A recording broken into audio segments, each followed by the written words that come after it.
Welcome my dear friends, कैसे हैं आप सब लोग। मैं हूं आपका दोस्त उल्टा पुल्टा नितिन, है ना।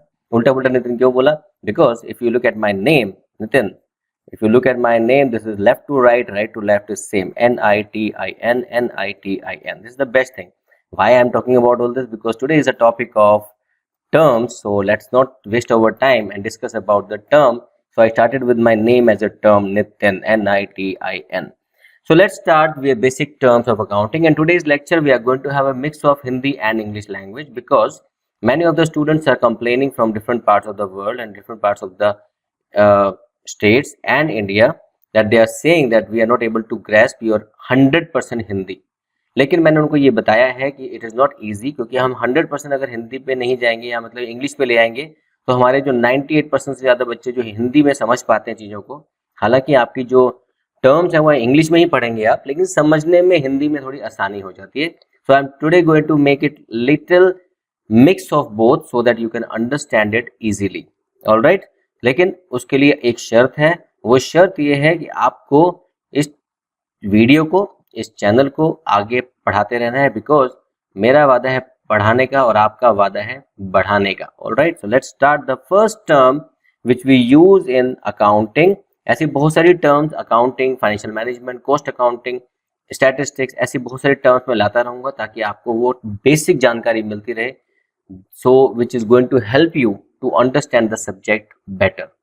So let's start the very first term, capital. इसको हिंदी वाले बोलते हैं पूंजी, है ना, यही बोलते हैं ना, पूंजी, लागत, है ना, लागत नहीं, लागत नहीं बोलना चाहिए, लागत तो कॉस्ट हो जाता है, ठीक है. पूंजी, पूंजी या कैपिटल, व्हाट इज दिस? हमने बोला कि सर भूखे पेट भजन ना हो गोपाला, है ना, कि खाली पेट तो सर काम नहीं होगा. तो कोई भी अगर आप बिजनेस की बात करते हैं आज की डेट में, अगर आप कोई भी बिजनेस करते हैं तो ये अपने आप स्टार्ट तो होगा नहीं. तो इसको स्टार्ट के लिए क्या करना पड़ेगा? इसको स्टार्ट करने के लिए लगाना पड़ेगा कुछ पैसा. पैसा लो भैया, पैसा. पैसे के अंदर क्या क्या आता है हमारे पास? हमारे पास आ सकता है हमारे पास कैश, और इट कैन बी काइंड, और इट कैन बी बोथ, इसलिए बोलते हैं एंड और, या और and.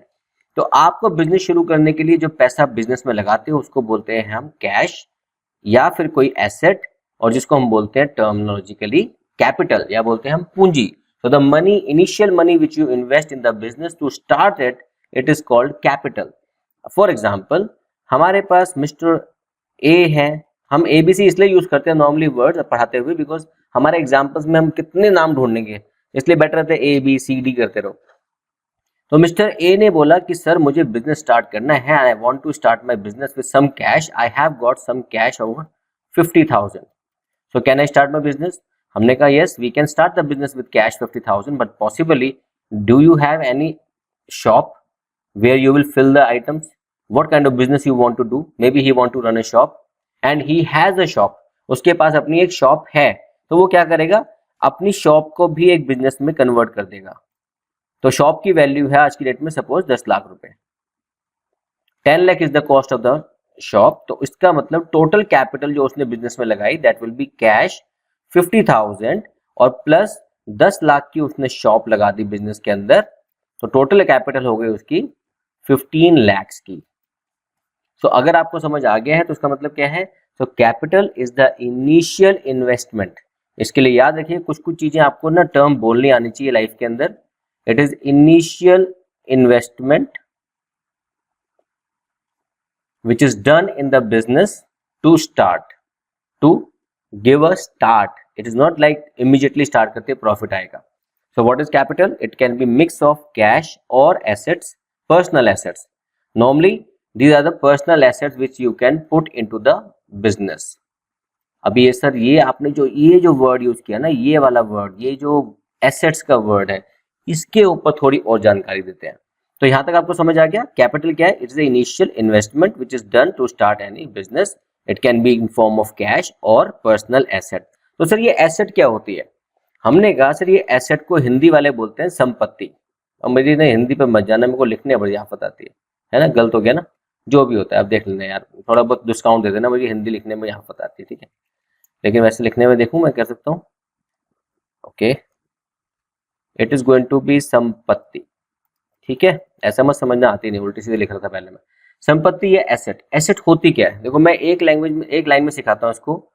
What we own is our asset. We का मतलब जो लेना है that is about, we means business. What the business own is classified as their assets. For example, it owns cash, it owns cars, it owns machinery, it owns some equipment. It may, तो अब मैं इसको classify कैसे कर सकता हूं? It may have some different types of tangible and intangible. Intangibles के अंदर क्या होते हैं, जैसे गुडविल हो सकती है इनकी, it can be patents also. इस तरह की कोई भी आइटम अगर आप लेंगे तो it can be their asset, because ये वो ओन करते हैं। What I own is my asset. तो अगर अपने पास आप देखो आपकी कौन कौन सी एसेट है, तो आपका जो मोबाइल है वो आपकी अपनी एसेट है, आपके पास जो आपका पेन है वो आपकी अपनी एक एसेट है। The things you carry for yourself is there your assets. For example, अभी इसको एक्स्ट्रा करते हैं। अब सपोज आपने किसी को एडवांस में पैसा दिया, you advance to your plumber, suppose आपने प्लम्बर को पैसा दे दिया एडवांस में कि भैया मेरे घर में आना और कुछ काम करके चले जाना। So now the plumber has got 500 from you, आपने जो उसको एडवांस दिया है, but now you own this service, you own this service. अभी उसको सर्विस करनी बाकी है, तो that is the reason when we give some advance like prepaid, और we call advance money which is given to somebody, it becomes your asset. तो अगर आप थोड़े बहुत अकाउंट्स को पढ़ चुके हैं अब तक, तो यू मस्ट हैव रियलाइज कि आप एसेट साइड में इसको लिखते हैं प्रीपेड एक्सपेंसेस। तो हमने जो प्रीपेड एक्सपेंस किया, आगे सिखाऊंगा सब कुछ, वो हमारे लिए बन जाती है asset. So what are assets? Assets are what we own. It may be cash, it may be assets, it may be different kinds of tangibles or intangibles, or it can be some services for which we have paid money in advance. तो आज आप दुकानदार को जाके कुछ पैसे advance देते हो कि भैया ये सामान मैं कल ले जाऊंगा आपसे, तो कल तक जब तक वो सामान की डिलीवरी नहीं दे देगा, वो पैसा आपका ही पैसा है जो उसके पास है, इसलिए उसको बोलते हैं हम asset. Prepaid expense becomes our asset. I hope it is clear. Number 2, एक वर्ड आता है हमारा, जैसे हमने किसी को कुछ सामान दिया और हमने उससे पैसे लेने बाकी है, तो जो पैसा लेना बाकी है इसको हम बोलते हैं कि इनकम मिलनी बाकी है, तो मतलब बोलते हैं हम आउटस्टैंडिंग इनकम। अभी डिटेल में पढ़ूंगा इसके बारे में। आउटस्टैंडिंग इनकम क्या होती है कि हमने काम तो कर दिया, पैसा मिलना बाकी है, तो वो भी क्या है हमारे लिए, वो भी हमारी एक एसेट है। तो asset can be hard cash, it can be tangibles, it can be intangibles, or it can be any service which is due to you against the money you have paid in advance. Yeah, any amount due to you means you have to take it from the other person against the services you have delivered to the other person. I hope यहाँ तक समझ आ रहा है। समझ आता रहे तो दोस्तों को भी साथ साथ शेयर करते चले जाओ। चैप्टर बहुत अच्छा है, सबको समझ आना चाहिए। Liabilities, oh my God sir, एक लाइन में सिखाया व्हाट वी ओन, तो सर दूसरी लाइन में सिखा देता हूं व्हाट वी ओ, देना है। या तो पैसा दोगे या सर्विस दोगे। आपने किसी से काम कराया, उसको पैसा देना बाकी है तो कैश देना है, तो दैट बिकम्स लाइबिलिटी।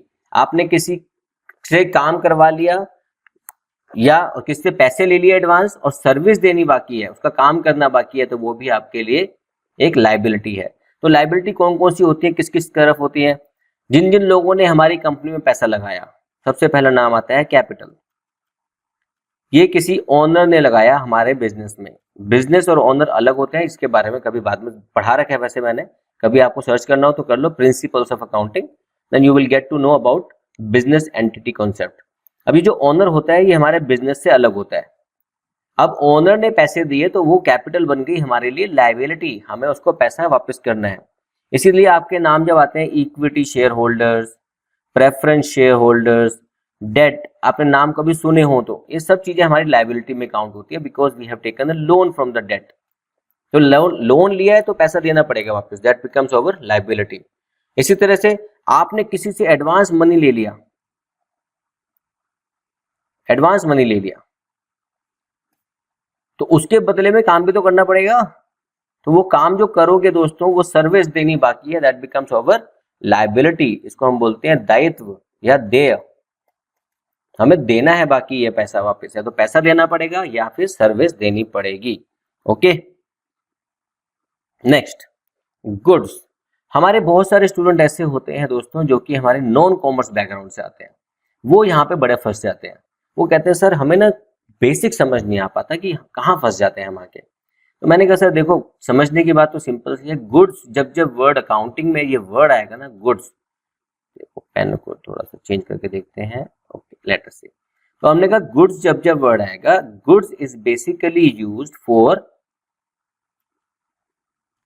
आइटम्स और assets which we deal into, जिसमें हम लेन देन करते हैं, जिसमें हम लेन देन करते हैं, these are termed as goods. So let's have an example for this. Today you enter into a furniture showroom, furniture shop कह लो या फर्नीचर शॉप शोरूम कह लो। You just go there and it's a big huge hall जहाँ पे बहुत तरह का furniture पड़ा हुआ है, बहुत सारा सामान पड़ा हुआ है, और लाला जी गद्दी पे बैठे हैं यहाँ पे अपनी, ठीक है, यहाँ पे लाला जी की सीट है या काउंटर है हमारा। You just enter from here and you just go to the Lala ji and you are looking in the furniture shop. All the furniture, may it be chair, may it be table, may it be stool, may it be bar stool, may it be bed, may it be sofa, may it be any cushion, may it be any sort of thing which is related to furniture of the house. आपने उनसे बोला कि ये furniture कितने का दिया, they will sell about the amount, but suddenly you realize it is very hot outside and the AC is very effective in this shop. तो air conditioner को आपने देखा और आपका मन ललचा गया और आपने कहा कि लाला जी, ओ भाई साहब, ओ अंकल जी, ये एसी कितने का दोगे? तो लाला जी ने पूछा व्हाट, एसी कितने का दूंगा मतलब? I am not here selling my AC, I am selling my furniture, that is mine. I hope you are understanding this story, simple thinking. Lala ji is saying that this AC is mine, ये हमारे office का है, ये है जो बेचना है. बेचना क्या है सर? बेचना है फर्नीचर. क्वेश्चन हमेशा ये पूछो कि परचेज या सेल क्या करना है. अगर आपका ये क्वेश्चन आ गया what is to sell, then it will come goods. So the furniture will become goods to the company because furniture is something what you are selling, जिसमें आप डील करते हो. उसके अलावा जो कुछ भी है they are termed as assets. तो ये हो गया हमारी assets. सर इसका मतलब अभी भी कंफ्यूजिंग हो रहा है सर, तो क्या गुड्स एसेट्स नहीं होते क्या हमारी? सर इसीलिए हम एक स्टेटमेंट लिखते हैं. चलो वो स्टेटमेंट को पकड़ते हैं जरा. All assets are not goods, but all goods are assets. मतलब हम जितने भी गुड्स बेचते हैं वो भी तो हमारे ही हैं. हम नहीं बेचते, कल को जो करना कर लो, हम नहीं बेचेंगे, खराब होने दो, वो हमारी एसेट है. लेकिन सारी की सारी एसेट्स हम बेचने के लिए यूज नहीं करते हैं. हम खरीद डेली रेगुलरली उसको खरीदते नहीं है, रेगुलरली उसको हम बेचते नहीं है. We are not regularly buying and selling those items, so these are not terms as our goods. So only those goods which we deal for our regular sale and purchase, they are termed as assets और goods. तो जो assets को हम regularly खरीदते बेचते रहते हैं वो बनते हैं गुड्स. उसके अलावा जितने हमारे रोजमर्रा के लाइफ में यूज हो रहे हैं they are our assets. All are assets.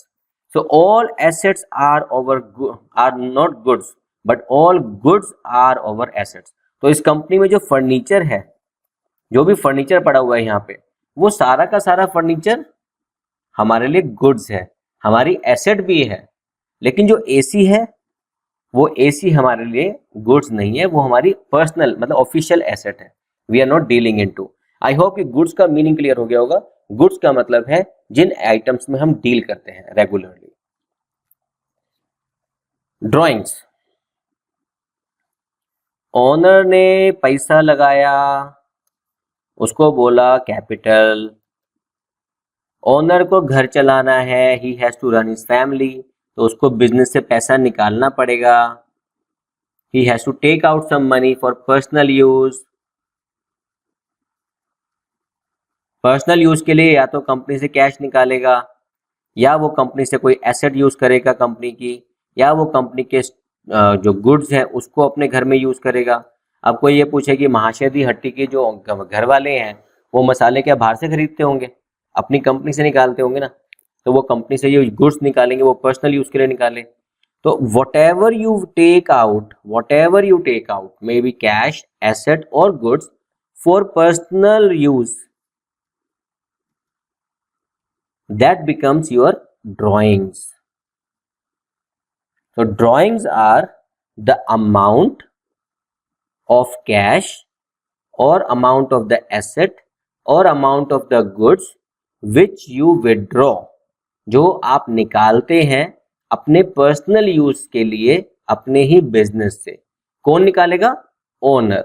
Which the owner withdraws, the proprietor और the owners, they withdraw for their personal use. तो एग्जांपल देखते हैं। मिस्टर ए ने ऑफिस के लिए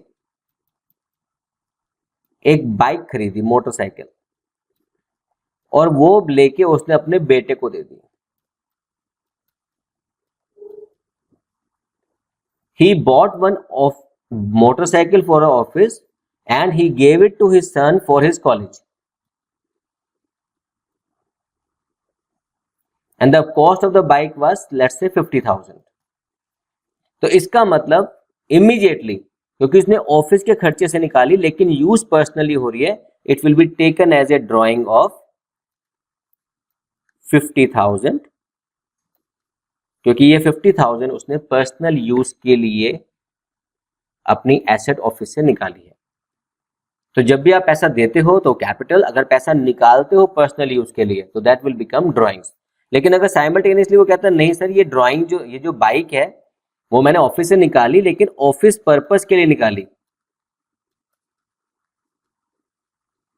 ऑफिस पर्पस है तो ड्राइंग नहीं है वो।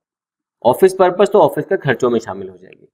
आपने अपनी बाइक दी, बेटे को दी और बेटे को बोला जाके सप्लाई करके आ जा, तो ठीक है, उसमें कोई दिक्कत नहीं है, that becomes your official purpose. तो ऑफिशियल पर्पस हमारा ड्राइंग में काउंट नहीं होता, ओनली पर्सनल पर्पस। तो यहाँ पे याद रखना, हमेशा एक वर्ड दिमाग में घुमाना, पर्सनल पर्पस।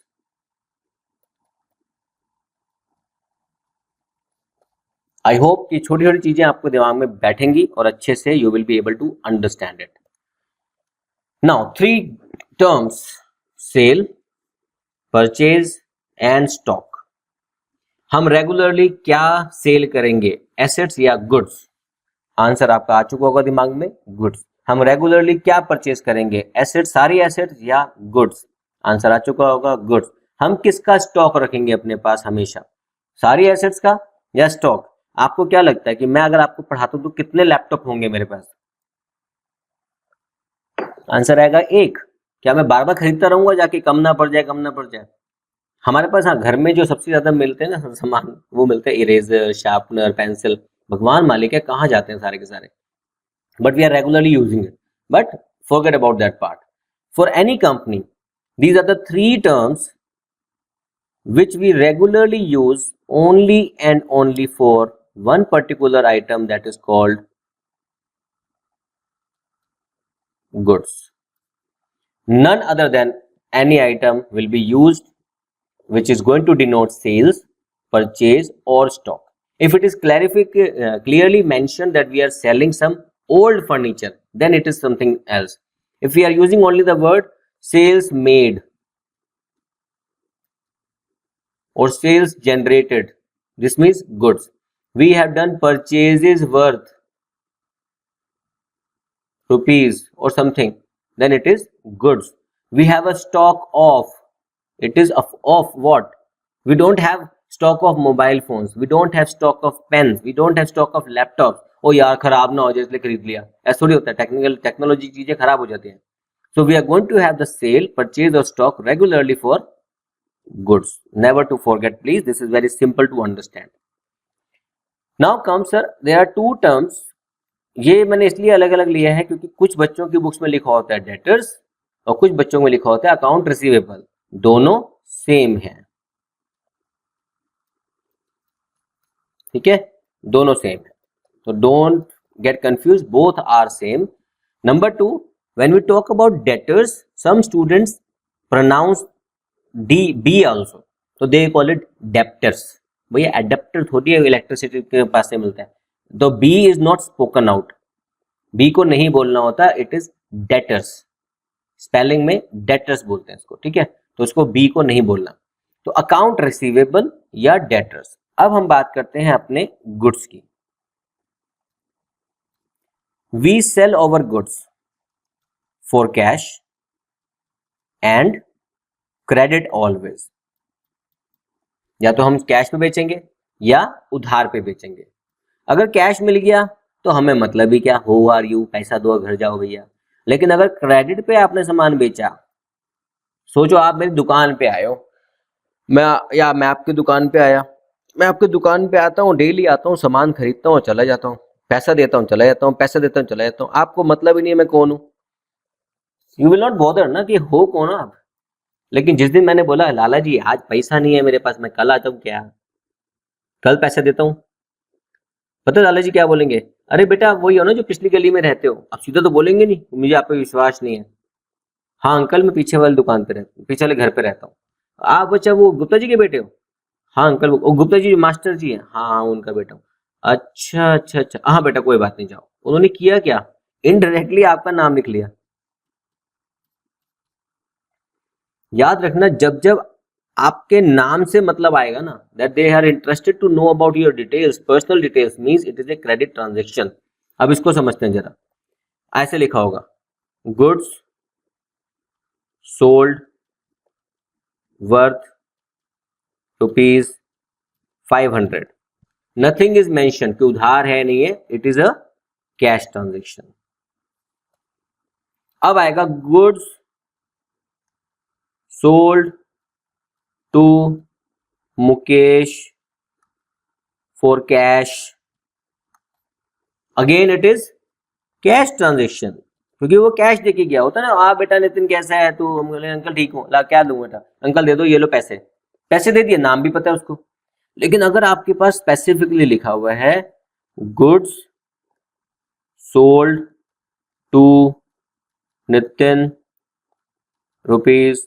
₹500, यहां पे कहीं पे लिखा नहीं हुआ कि आपने कैश दिया या कैश रिसीव हुआ, इसका मतलब ये हो गई एक क्रेडिट ट्रांजैक्शन. तो इट बिकम्स अवर, तो नितिन बिकम अवर डेटर. याद रखना this is applicable only and only for goods, this is not applicable for anything else, it is only for goods. So when you sell your goods on credit basis and the money is receivable, that becomes your account receivable or the person become your debtor. Hindi में इसको हम बोलते हैं देनदार. देने वाला debtor और लेने वाला क्रेडिटर. याद रखना देने वाला जिसने हमें पैसा देना है वो हमारा डेटर, और वो ये पैसा हमें क्यों देगा, क्योंकि हमने उसको अपने सामान उधार में बेचे हैं. तो अगर हम अपना सामान उधार बेचते हैं तो उसको बोलते हैं डेटर, मतलब सामान को उधार में बेचा तो हो गया डेटर. लेकिन सर अगर सामान के अलावा कुछ और पैसे मिलने बाकी किसी और कारण से, तो उसको हम बोलते हैं, मैं जंप कर रहा हूं थोड़ा सा, उसको बोलते हैं हम आउटस्टैंडिंग इनकम. मतलब गुड्स के अलावा, if other than goods you have to receive some money from anybody else. Maybe आपने you have delivered, you have taken out the service from somebody and you have given some advance to them and more advance. हमने किसी को 100 रुपए दिए उसने कहा भैया मेरे पास अभी 50 रुपए तो खुले हैं, 50 नहीं है, 50 मैं कल दे दूंगा। तो ये 50 क्या हो गया, ये गुड्स के लिए थोड़ी बेचा है, ये हो गया इनकम आउटस्टैंडिंग, ये पैसा मिलना बाकी है, मनी रिसीवेबल आउटस्टैंडिंग। आपने कहा कि किसी को हमने, आपकी कोई कमीशन का काम था, एक्स्ट्रा डीलिंग हो गई जो गुड्स के अलावा थी, आपका जो रेगुलर बिजनेस है उसके अलावा कहीं से भी पैसा मिलना बाकी हो, that will be outstanding income. तो गुड्स के साथ है तो डेटर्स, और गुड्स के अलावा है तो आउटस्टैंडिंग इनकम। तो गुड्स के अलावा कहीं से पैसा मिलना हो, आपको कोई रेंट मिलना हो, कोई कमीशन मिलना हो, कोई आपका जो इंश्योरेंस का क्लेम मिलना हो, ये डेम नहीं है ठीक है, क्लेम है, क्या आपको क्लेम मिलना हो कोई भी, ये सब चीजें आपकी काउंट होती हैं आउटस्टैंडिंग इनकम, बिकॉज आप इनमें डील नहीं कर रहे, आपकी इनकम आनी है कहीं से। नेक्स्ट आता है अकाउंट्स पेएबल या क्रेडिटर्स, दोनों एक ही शब्द है मतलब, लेकिन अलग अलग लिखे जाते हैं। कई बुक्स में लिखा होगा अकाउंट पेएबल, कई लोग यूज करते हैं क्रेडिटर्स। तो जितने एडवांस लेवल पे पढ़ते जाओगे तो वो अकाउंट रिसीवेबल पे बोलते हैं, अकाउंट रिसीवेबल। तो वेनेवर यू परचेज, अब याद देखो अब तो आसान हो जाएगा आपके लिए समझना, whenever you purchase goods on credit, अगर आपने गुड्स क्रेडिट पे खरीदे हैं तो आपके जिसको पैसा देना है आपने, वो बन जाएगा हमारे लिए लेनदार, he will become our creditor, he has to take money from us. So now what happened? We owe to him or them. पिछले केस में क्या था? They owe us. उन्होंने हमें देना है तो हमारे लिए डेटर, उसको बोलते हैं एसेट। हमने उनको देना है तो क्या हो गया? क्रेडिटर, उसको हम क्या बोलेंगे? लायबिलिटी, हमारी लायबिलिटी है वो एक तरह से। तो वो क्या हो गया? Goods purchased from messrs Shyam. तो बस इसका सिर्फ इसका कुछ नहीं लिखा कि फॉर कैश और मनी रिसीव्ड, तो ये क्या हो जाएगा? क्रेडिटर। तो इसका मतलब मेसर श्याम बन गया हमारे लिए क्रेडिटर्स और we call it account payable. अब कई बार क्वेश्चन पूछ सकते हैं that how many account payable there can be, n numbers, there is no defined, it can be 10, it can be 100, it can be more than 100, you cannot have anything okay 1 2 3 4. How many debtors we can have? So many. If we are selling our goods regularly, we can have so many debtors as well. अब हमने कहा sir goods के लिए जो payment देनी है these are called creditors, लेकिन goods के अलावा देनी हो तो they becomes outstanding expense. आपने अपने घर में प्लम्बर को बुलाया, plumber came to your house, उसने काम किया और कहता है भैया पैसा दो।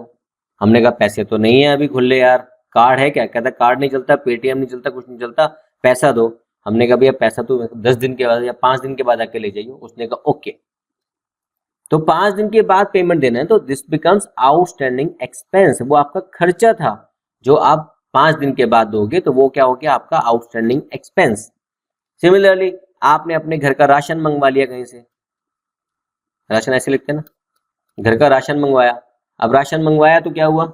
यू आर गोइंग टू पे द मनी एंड यू से ओके भैया I will give you money while I am coming back from the office, या मैं परसों दे दूंगा आपको।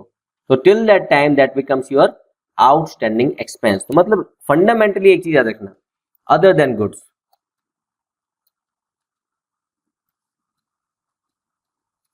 ये जो गुड्स है ना, अगर गुड्स पे डिफाइन करना है तो अगर गुड्स के लिए पैसा लेना है तो डेटर, गुड्स के लिए पैसा देना है तो क्रेडिटर, गुड्स के अलावा पैसा देना है तो आउटस्टैंडिंग एक्सपेंस, गुड्स के अलावा पैसा लेना है तो आउटस्टैंडिंग इनकम। आई होप यहां तक की कहानी समझ आ रही होगी। जहां पे जो सी चीज अच्छी लगे ना उसके लिए कमेंट में लिख देना कि सर हाँ ये आज अच्छे से क्लियर हो गया। And we are able to understand that all the dealings which are relating to goods are debtors or accounts receivable, account payable. Other than goods, it can be outstanding expense or outstanding income. Prepaid expense, advance में दे दिया हमने पैसा। भैया हमारे घर का आके जरा थोड़ा सा प्लम्बर का काम कर जाना या सैनिटाइजेशन का काम कर जाना या हमारे घर की इलेक्ट्रिसिटी के जो स्विचेस ठीक कर जाना या हमारे घर का आके एसी रिपेयर कर जाना। भैया गर्मी बहुत बढ़ गई है, चिपचिपा मौसम हो गया है, मॉइस्चर बढ़ता जा रहा है, ह्यूमिडिटी लेवल इज इंक्रीजिंग और आजकल तो हमें रहना ही घर पे है, तो भैया हमारा घर के इलेक्ट्रिसिटी का काम कर दो, एसी रिपेयर कर दो। उसने कहा भैया एडवांस दे के जाओ 1000 रुपये। हमने कहा भैया 1000 रुपये एडवांस ले लो, घर आके काम कर देना।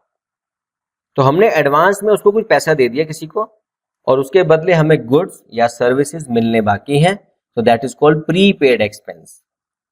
तो prepaid expense is categorise as asset क्योंकि we own that money, we own the service.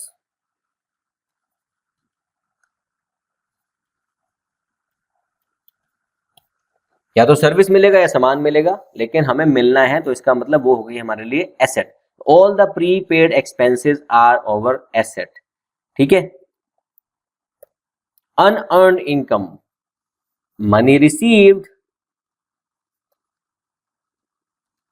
But not earned. पैसा मिल गया लेकिन कमाया नहीं है दोस्तों।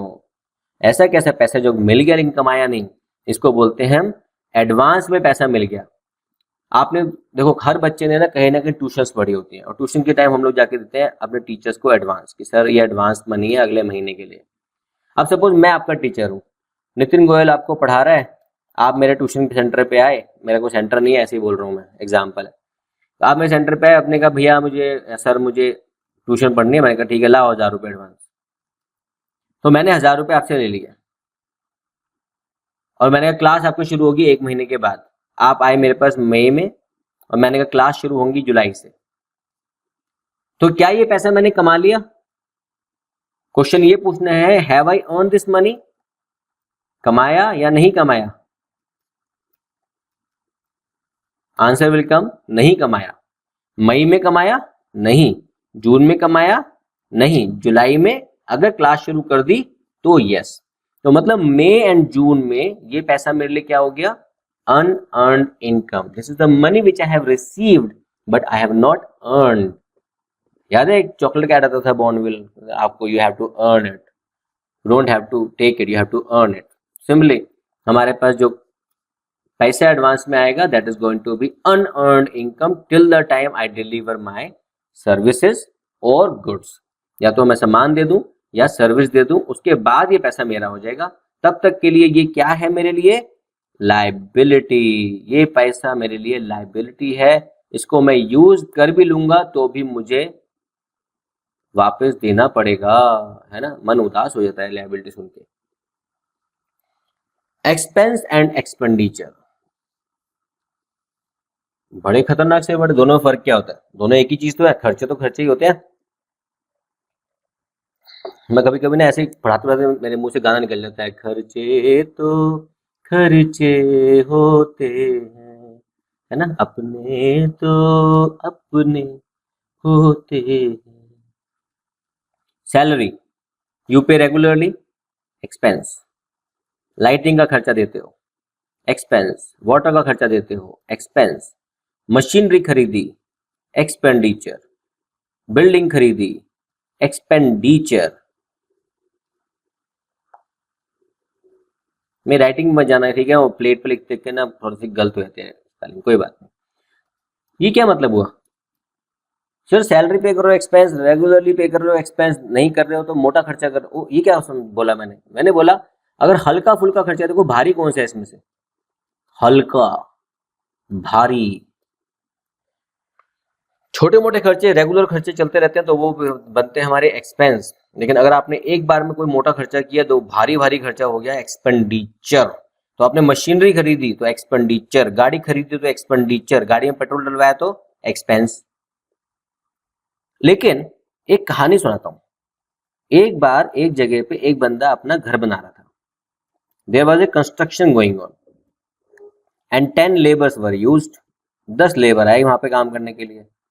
अब लेबरों की एक आदत होती है, लेबर्स की एक बड़ी अच्छी आदत होती है, मतलब उनके बहाने हमारी भी थोड़ी कमी पूर्ति होती है। उनको चाय पीने की बड़ी आदत होती है। हमने कहा ठेका दे रखा है जी, हमने we have given a contract of 20 lakh rupees की घर बन जाएगा इसमें। हम बड़े खुश हैं, 20 लाख रुपए देने कॉन्ट्रैक्टर को, काम खत्म। अभी जो लेबर काम कर रही है ना, इनकी एक आदत होती है, भैया चाय पिला दो, भैया चाय पिला दो, चाय। अब चाय का एक कप आता है 5 रुपए का, एग्जाम्पल ले लेते हैं। हमने कहा हाँ हाँ चाय पी लो, 10 ही लोग तो है, चाय पी लो कोई बात नहीं। अब लेकिन चाय एक बार नहीं पीते, ये 2 बार पीते दिन में। भैया चाय ले ले भैया, साथ में मट्ठी भी खिला देना आज, चलो उसको छोड़ते हैं, चलो मट्ठी को छोड़ देते हैं, ठीक है, नमकीन छोड़ देते हैं, ऐसे हमारे अचार दे दो आज, ऐसे अचार। हमारे लेबर बंदे हमें एंटरटेन करते हैं पूरे दिन, सारा दिन एंटरटेन करते हैं, फिर बीच में सो भी जाते हैं, फिर बोलते हैं भैया काम कर लो। चलो एनीवेज कम बैक। 10 लेबर है, उसने कहा चाय पिला दो भैया। हमने कहा चाय पी ले यार कोई बात नहीं, 10 ही लोग तो हो। 5 रुपए की एक चाय आ रही है मार्केट से, तो 5 इंटू 10 50 रुपए हो गए सुबह के, 50 रुपए हो गए शाम के। ये ठेके में शामिल नहीं है, याद रखना, ये अलग से मांग रहे हैं हमसे चाय। हमने कहा सर मकान कब तक तैयार हो जाएगा? उसने कहा मकान भैया 6 महीने में आपका बिल्कुल रेडी हो जाएगा। हमने कहा चलो वेरी गुड। अब आप अपनी लेबर को डेली की 100 रुपए की चाय पिला रहे हो, डेली की, तो 1 महीने में कितनी पिलाई और 6 महीने में कितनी पिलाई? Daily you are spending 100 rupees to give tea for your labour, so in 1 month how much you will pay, and in 6 months how much you will pay? If you calculate this, so this is going to be 18,000 rupees of tea which you are going to spend out of the contract. इसका मतलब ये जो छोटे छोटे खर्चे दिखते हैं ना आपको, small small expenses, if you accumulate all these expense on yearly basis, they become also expenditure for the company sometimes, because ये खर्चा भी आपको इसकी कॉस्ट में शामिल करना पड़ेगा। Now your project was completed in 2.18 lakhs। दिखती बड़ी छोटी छोटी चीजें हैं दोस्तों, लेकिन बहुत कामयाब होते हैं। अकाउंटिंग के लोग इसीलिए सक्सेसफुल होते हैं। ऐसा नहीं कि लल्लू, हम जैसे लल्लू बहुत है मार्केट में, लेकिन स्टिल एक्यूमुलेट, हमें मालूम है कि हम खर्चों को कैसे कैसे शामिल कर सकते हैं। इसलिए हर चीज की डिटेलिंग में जाना बहुत जरूरी है। अगर कोई पूछेगा ना आपका एक कॉन्ट्रैक्ट है, तो उसमें साफ बोलना कॉन्ट्रैक्ट में चाय शामिल है, मैं नहीं दूंगा चाय का पैसा अलग से। वरना ठेकेदार बोलेगा अरे सर चाय तो आप ही पिलाओगे, अरे चाय भी मैं पिलाऊंगा, तो ये चाय का खर्चा 6 महीने तक मैं दूंगा। इसका मतलब मेरे कॉस्टिंग 20 लाख की जगह 20.18 लाख हो गई, 20.5 लाख के आसपास हो गया आपका। तो आपके खर्चे पता नहीं चलते, छोटे छोटे खर्चे, लेकिन वो एक्सपेंडिचर कब बन जाते हैं हमें पता नहीं है। एक्सपेंडिचर भी कैटेगरी में आते हैं दो, कैपिटल एक्सपेंडिचर, रेवेन्यू एक्सपेंडिचर। आप सिर्फ सर्च करना capital expenditure, revenue expenditure bye Nitin Goyal, you will get one video. Revenue, हमारे कई सारे बच्चे, यहाँ पे 3 वर्ड्स लिखता हूं मैं आपके सामने। एक होता है रेवेन्यू, एक होता है कॉस्ट, एक होता है प्रॉफिट। हमारे कुछ स्टूडेंट बड़े एक्सपर्ट होते हैं, एकदम फर्राटेदार बोलते हैं, प्रॉफिट को बोलते हैं रेवेन्यू। ये तीनों अलग अलग वर्ड होते हैं। देखो अब सिंपल समझना, आपने एक सामान था आपके पास, you had one good worth ₹50, जिसको आपने बेचा। इसको मैं रेवेन्यू की जगह ऐसे कर लेता हूं, सेल। आपने उसको बेचा 200 रुपए का, तो आपका प्रॉफिट कितना हो गया? 150 का। सेम गुड्स 50 रुपए का था, आपने उसको बेचा 30 में, तो आपको लॉस हो गया 20 का। I hope I am very clear on this part. 50 रुपए का सामान 200 का बेचा, आपको 150 का प्रॉफिट हो गया। 50 का सामान 30 में बेचा, आपको 20 रुपए का लॉस हो गया। फॉर्मूला क्या होता है? हमने कहा sir sales minus cost is equal to profit या फिर लॉस। ठीक है, कितने का सामान बेचा, कितने का था, कितने का प्रॉफिट या लॉस हुआ। तो प्रॉफिट इसका मतलब रेवेन्यू नहीं हो सकता। रेवेन्यू क्या है? रेवेन्यू है ये, रेवेन्यू के लिए ऐसे बोलते हैं, the amount we receive on sale is called revenue.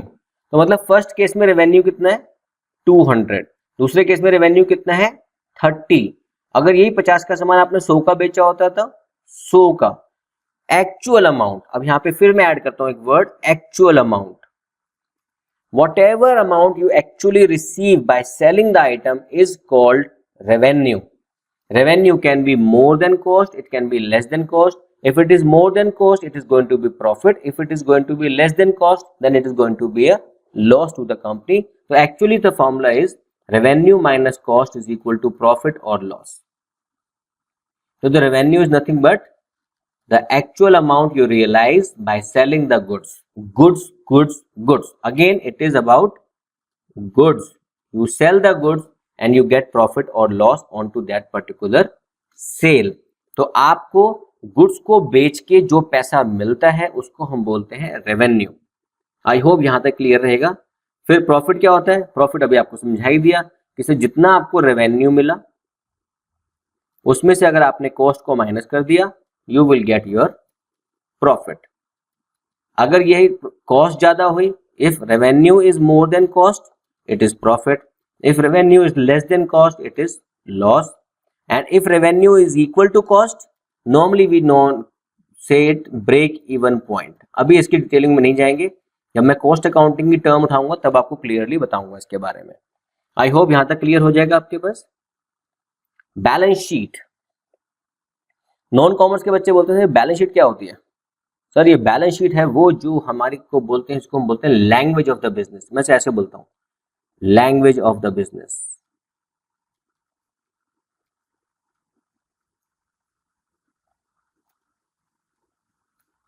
जिसको देख के आप बताते हो कि उसकी औकात कितनी है ना. हम बोलते हैं ना किसी इंसान की औकात कैसे पता चलती है? सर देखो उसने जूता कितना महंगा पहना है, देखो गाड़ी कौन सी है उसके पास, देखो घर कहाँ पे रहता है, उसकी जेब में पैसा कितना है, सैलरी कितनी है, बिजनेस कितना है, उसकी औकात दिखती है ना. औकात, तेरी औकात क्या है बता मेरे बिजनेस की बात कर रहे हैं, तेरी मेरी बात नहीं कर रहे. ठीक है, बोलो नितिन तेरी औकात क्या है? हम कहते हैं कि तेरी औकात क्या है, बिजनेस की औकात क्या है. तो बिजनेस की औकात जानने के लिए हम बनाते हैं उसकी एक बैलेंस शीट. अभी मैं रफली बता रहा हूं, कोई डिटेलिंग नहीं जा रहा हूं.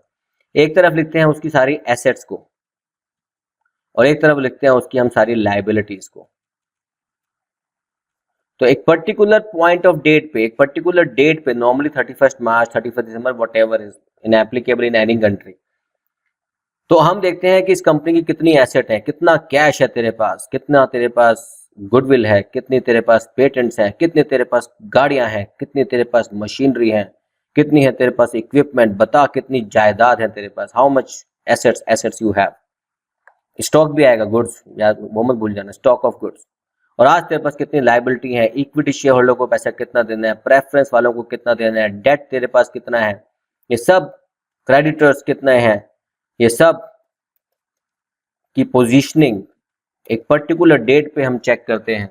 तो हमारे पास आती है इस कंपनी की औकात देखने के लिए कि बैलेंस शीट कैसी है आपकी. उसको भी एनालाइज करने का तरीका मैं कभी सिखाऊंगा कि बैलेंस शीट को एनालाइज कैसे करते हैं. उसके लिए एक सेपरेट वीडियो बनाएंगे, क्योंकि जिसको ये बैलेंस शीट एनालाइज करनी आती है वो financial modelling, financial engineering, financial re engineering, इन सब के अंदर थोड़ा एक्सपर्ट हो जाता है.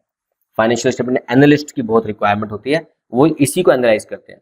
So balance sheet is a particular statement of which shows assets and liabilities of the company on a particular date. Particular date पे आज बता तेरे पास कितना है, आज तेरी जेब में कितना पैसा है ये बता, आज तेरे पास कितनी गाड़ियां हैं. वो अमिताभ बच्चन का डायलॉग था ना बहुत पुराना, आज मेरे पास गाड़ी है, बंगला है, बैंक बैलेंस है, तेरे पास क्या है. और शशि कपूर बोलता है मेरे पास माँ है ना. तो वो माँ नहीं चाहिए यहाँ पे, हमें माँ नहीं चाहिए, हमें यहाँ पे बैलेंस शीट में चाहिए एसेट्स और लायबिलिटीज. तो ठीक है, इसको एनालाइज कैसे करते हैं, which I will make a separate video later on, but not immediately. Income statement क्या होती है सर? फिर इनकम स्टेटमेंट कुछ नहीं होती है, हमारे पास कुछ सेल होती है. देखो मैं रफली समझा रहा हूँ, no need to get into nitty gritty. Sir detail थोड़ी बताइए आपने. हमारे पास सेल होती है, उसमें से हम माइनस करते हैं कॉस्ट ऑफ गुड्स सोल्ड, हमारे पास कितनी लागत लगी. उसके बाद हमारे पास आता है ग्रॉस प्रॉफिट, कुछ होता है ग्रॉस प्रॉफिट, उसमें से हम माइनस करते हैं अदर एक्सपेंसेस, उसमें हम ऐड करते हैं अदर इनकम्स, हमारे पास आता है नेट प्रॉफिट, जिसपे हम लगाते हैं टैक्स. अगर एप्लीकेबल है तो आ जाता है फ्री ऑफ टैक्स प्रॉफिट. है क्या, यहां से जो बात करते हैं सेल और कॉस्ट ऑफ गुड्स सोल्ड, तो हम बात कर रहे हैं सिर्फ गुड्स की. यहां से बात करते हैं तो गुड्स के अलावा, और यहाँ पे जो बचा हमारी कंपनी का नेट प्रॉफिट या नेट लॉस, जो हमारी स्टेटमेंट होती है which describe about our sales, cost of goods sold, gross profit, other expenses, other income, net profit और loss, it is called income statement. Normally पहले हम कभी इसको हॉरिजॉन्टल बनाते थे, इसको आज भी 11th स्टैंडर्ड में हम ट्रेडिंग और प्रॉफिट एंड लॉस अकाउंट के नाम से जानते हैं, लेकिन जब हम बड़े हो जाते हैं तो हम लोग इसको वर्टिकल फॉर्मेट में बनाते हैं। आजकल सेल्स से स्टार्ट करते हैं, minus cost of goods sold we get gross profit, minus other expenses plus other income we get net profit. उसके ऊपर टैक्स लगाते हैं, फिर हम टैक्स को पे करके जो बचता है हमारे ओनर्स को पैसा दे देते हैं। ये हमारी कंपनी की स्टेटमेंट होती है and it is not particular date, it is during the year.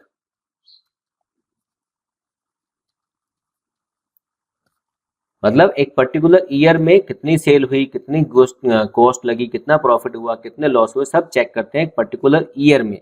Balance sheet एक पर्टिकुलर डेट पे, income statement during the year. ये याद रखना, इस चीज का फर्क होता है, ठीक है।